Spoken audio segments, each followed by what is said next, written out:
Welcome back to History and Freemasonry, where ancient symbols reveal timeless truths. Freemasons in Power: How Masonic Principles Shaped World War II. Part 1. The Brotherhood in Power and Peril. Throughout history, secret societies have often been accused of pulling strings behind the scenes. But during the Second World War, one ancient brotherhood truly did leave its mark on history, not by conspiracy, but by upholding its timeless principles in the face of tyranny. Today, we're uncovering the untold story of the Freemasons in power during World War II, the leaders who drew strength from their Masonic traditions, and the authors and scholars who have documented their influence. Freemasonry, with its roots in medieval stonemason guilds, is more than a fraternity. It's a system of moral philosophy, ritual, and symbolism, teaching its members to seek light over darkness, liberty over tyranny, and brotherhood above all. Its ideals of liberty, equality, and fraternity stood in stark opposition to the ideologies of Nazi Germany and Fascist Italy. And it's no wonder, then, that Hitler and Mussolini both sought to eradicate Freemasonry, banning it outright, destroying its lodges, and deporting its members to concentration camps. In their book, Freemasonry and the Holocaust, Freemasonry in Nazi-Occupied Europe, Paul Bessel and Alain Bauer document how the Nazis saw Masons as part of what they called a Judeo-Masonic conspiracy. Alongside the Jews, they destroyed temples, hunted down members, and used propaganda to demonize the craft. Yet while Freemasonry was being stamped out in occupied Europe, in the Allied nations, its principles found champions in some of the most powerful men of the 20th century.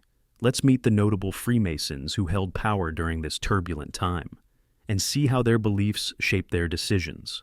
In the United States, Vice President, and later President, Harry Truman was not just a politician. He was a deeply committed Mason, having served as the Grand Master of Missouri and later achieving the 33rd degree of the Scottish Rite. Truman's decisions at the end of the war, from authorizing the atomic bomb to shaping the United Nations, were infused with his Masonic ideals of universal brotherhood and rebuilding a just world. He once said, "The brotherhood of man under the fatherhood of God is the foundation of Masonry and of democracy." Across the Atlantic, British Prime Minister Winston Churchill also bore the marks of Masonic influence. Though his activity in the lodge faded after his early years, he was initiated into Studholme Lodge No. 1591 in 1901. The principles he absorbed remained. Churchill's rousing speeches about freedom and defiance against tyranny echo the Masonic teaching of light triumphing over darkness. As historian David Harrison notes in Freemasonry and Fraternal Societies, Churchill's Masonic connections in the British elite bolstered his wartime alliances. General Douglas MacArthur, Supreme Allied Commander in the Pacific, was an active Freemason, also 33-degree Scottish Rite.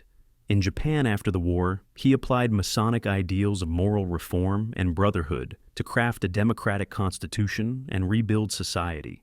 Then there was King George VI, who remained an openly practicing Mason throughout his reign, serving as Grand Master of several English lodges. His public support for the craft lent moral legitimacy to Freemasonry in Britain when totalitarian regimes sought to destroy it. In Canada, Prime Minister William Lyon Mackenzie King, also a Mason, led with a moral and spiritual vision shaped by his lodge experiences.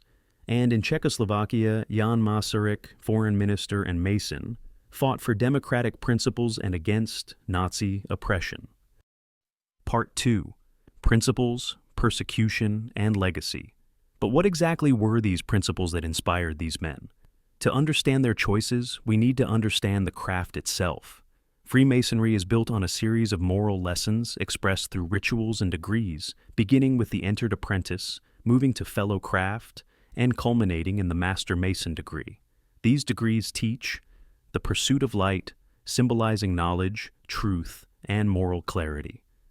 Equality of all men under God. Building oneself and society as one builds a temple, with integrity, charity, and brotherhood. These ideals clash directly with Nazi and fascist doctrines of racial superiority, totalitarian control, and destruction of civil society. And as Margaret Jacob writes in Living the Enlightenment, the same liberal, egalitarian spirit of the Enlightenment that inspired 18th century Masons also fueled resistance to 20th century authoritarianism. Meanwhile, in occupied Europe, Freemasons suffered alongside Jews, Roma, and others targeted by the Nazis.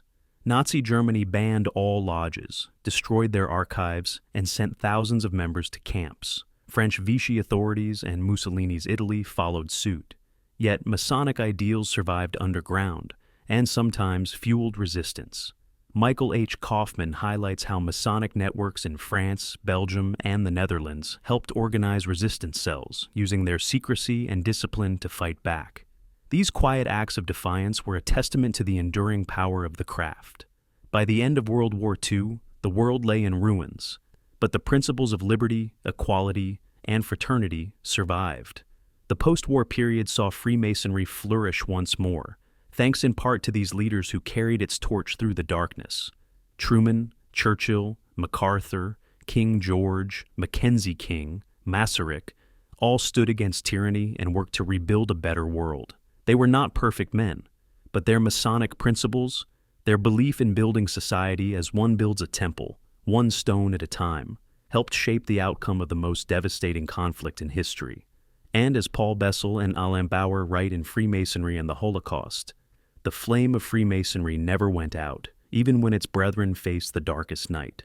Thanks for joining us as we explored the secret history of the Freemasons in power during World War II. If you found this story enlightening, please like, subscribe, and share. And leave a comment below with your thoughts on how these timeless principles still resonate today. If you find Masonic history enlightening, please like, share, and subscribe, and continue your journey in the light of the great architect of the universe. Thank you.